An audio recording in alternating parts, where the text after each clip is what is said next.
In 2000, Kiss embarked on the farewell tour. The US leg finished in December of that year, with plans to go to Japan and Australia in the spring of 2001. However, during the tour, Peter Criss discovered that he was being paid less than Ace Frehley. How the reunion worked was that Gene Simmons and Paul Stanley owned Kiss, and Peter and Ace were brought in as employees. They accepted because becoming a millionaire again was too enticing to pass up, even if they weren't making as much as Gene and Paul. However, Peter was under the impression that he and Ace were on the same page, which was not the case. According to Paul, Ace demanded that they pay him more than Peter, claiming that he was more valuable than Peter. Gene, Paul, and their new manager Doc McGee agreed, and lied to Peter. So everyone is kind of a piece of shit in this story. Peter was understandably furious and demanded more money, which Gene and Paul refused, resulting in Peter quitting the band. For the Australia and Japan legs of their farewell tour, it was decided to bring back Eric Singer and have him wear Peter's Catman makeup. Kiss fans on the internet were, let's say, less than pleased about this decision, but it didn't affect the band's ticket sales or merchandise sales. Strangely, the farewell tour just kind of stopped. They never went to Europe or South America.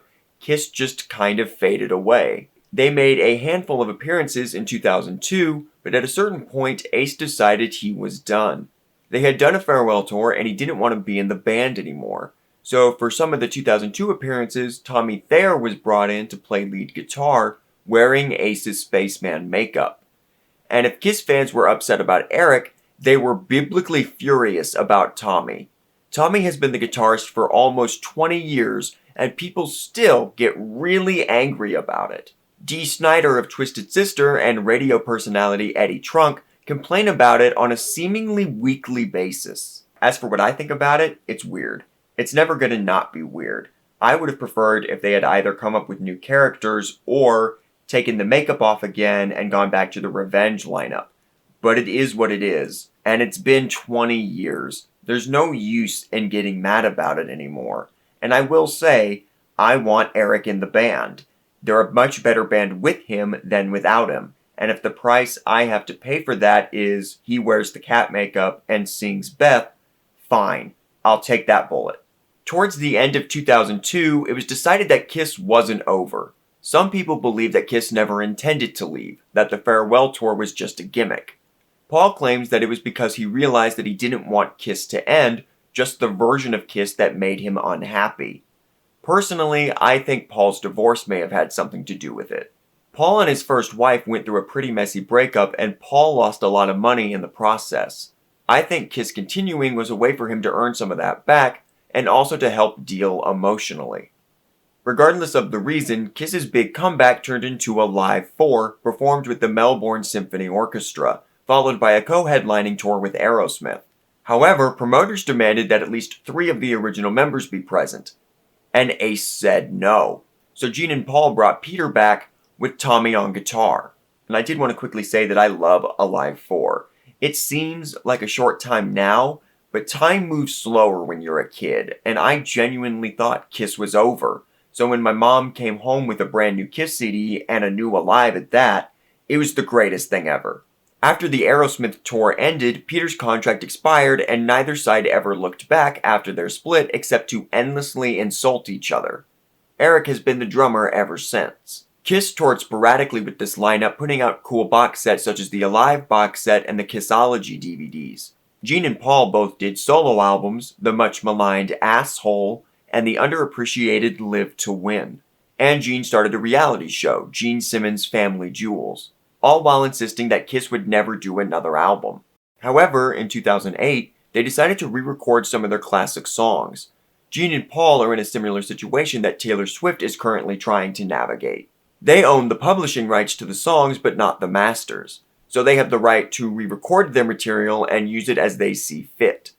So Gene and Paul can deal directly with who wants to use their music, instead of cutting Universal in. The band had a good time in the studio doing the re-records, so Paul decided it was time for Kiss to do a new album under the condition that he produced it. And they decided to release it themselves under Kiss Records, exclusively through Walmart. Sonic Boom was released on October 6, 2009.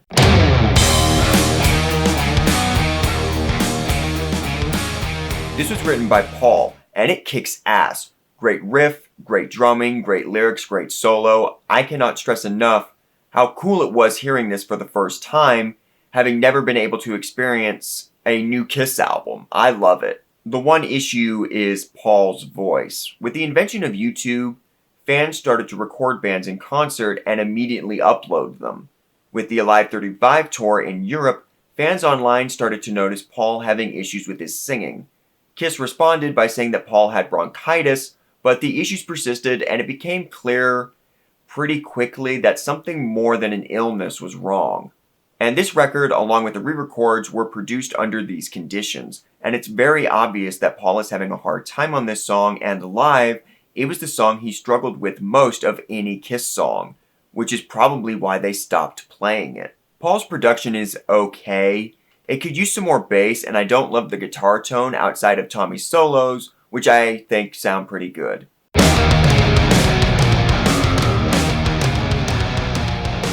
This was written by Gene and Paul. I think the verses are just okay, but I really like the chorus. It's great.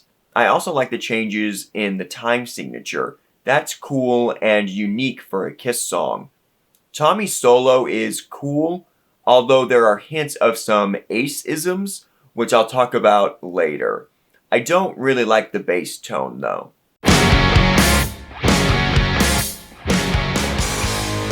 This is written by Paul and Tommy. Fans make fun of it quite a bit for sounding so much like Poison's Nothing But a Good Time. I actually think it sounds more like Whitesnake's Slide It In, but maybe that's just me. The verses are a lot of fun and Paul sounds good. The chorus is okay and the solo is solid.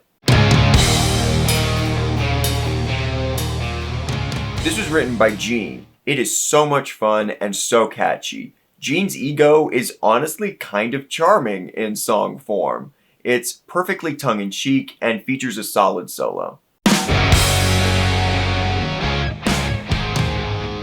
This was written by Paul and Gene. I know it's cheesy, but I find this song endlessly endearing, and it's kind of catchy. I love the bridge as well. Oh yeah! This was written by Gene. It's a decently fun song with a catchy chorus. The big problem is the solo, which is egregiously Ace. Like, it's just Ace licks. And the entire album has this problem, but it's much more pronounced in the second half.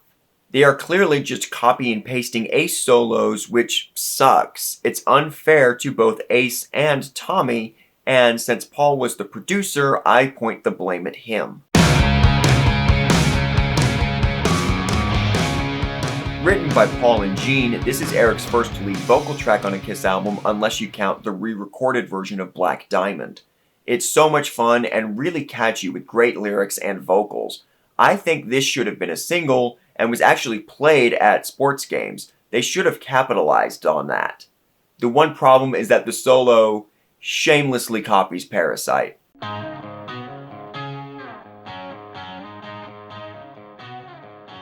This was written by Paul. The riff is decent, and the chorus is so stupid that I kinda end up loving it. The solo is more stealing from Ace.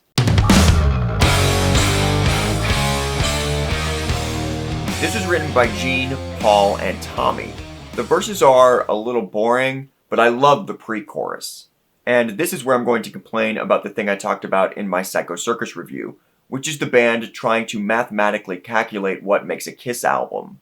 This album suffers from that more than any other. The band really overthought a lot of this, so Gene has to have a demon song. Tommy's song has to fit that character. They were actually going to make Eric sing a ballad in the vein of Hard Luck Woman, but nixed it, thank God, in favor of All for the Glory.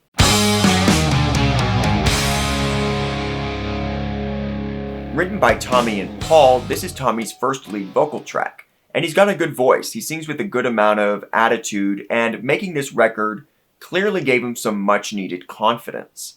The song features a cool riff and a decent solo. The chorus is catchy, and the lyrics are a lot of fun.